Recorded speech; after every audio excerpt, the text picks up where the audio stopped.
Andhra Pradesh assembly ఎన్నికల్లో అందరి దృష్టిని ఆకర్షించిన నియోజకవర్గాల్లో పిఠాపురం ఒకటి. జనసేన అధినేత పవన్ కళ్యాణ్ ఇక్కడి నుంచి పోటీ చేయడమే దీనికి ప్రధాన కారణమని చెప్పొచ్చు.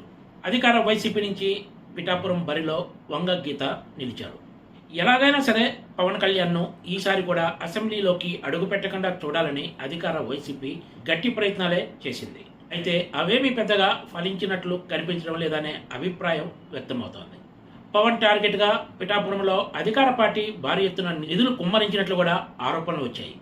అయితే అధికార పార్టీని ఢీకొట్టేందుకు జనసేన కూడా ఈ విషయంలో ఏమాత్రం వెనక్కి తగ్గలేదనే చెప్తున్నారు.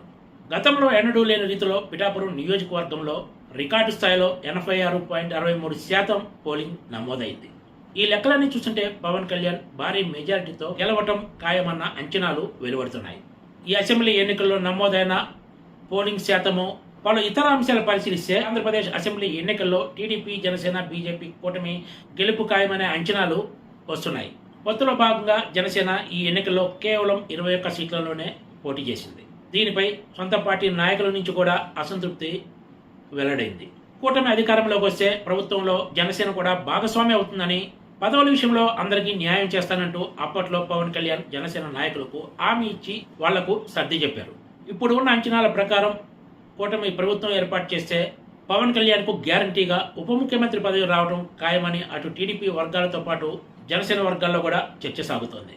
ఇదిలా ఉంటే ఈ అసెంబ్లీ ఎన్నికల ప్రచారంలో చివరి రోజు వైసీపీ అధినేత ఆంధ్రప్రదేశ్ ముఖ్యమంత్రి జగన్మోహన్ రెడ్డి పిఠాపురంలో పర్యటించి వంగ గీతను అక్కడి నుంచి గెలిపిస్తే ఆమెను తన కేబినెట్లో ఉప ముఖ్యమంత్రిగా తీసుకుంటానంటూ కీలక ప్రకటన చేశారు.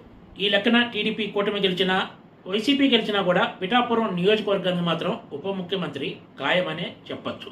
అయితే జగన్ గతంలో ఇలాగే మంగళగిరిలో నారా లోకేష్ పై పోటీ చేస్తున్న ఆళ్ల రామకృష్ణారెడ్డిని గెలిపిస్తే ఆయనకు తన మంత్రివర్గంలో చోటు కల్పిస్తారంటూ హామీ ఇచ్చి హ్యాండ్ ఇచ్చిన విషయం తెలిసిందే.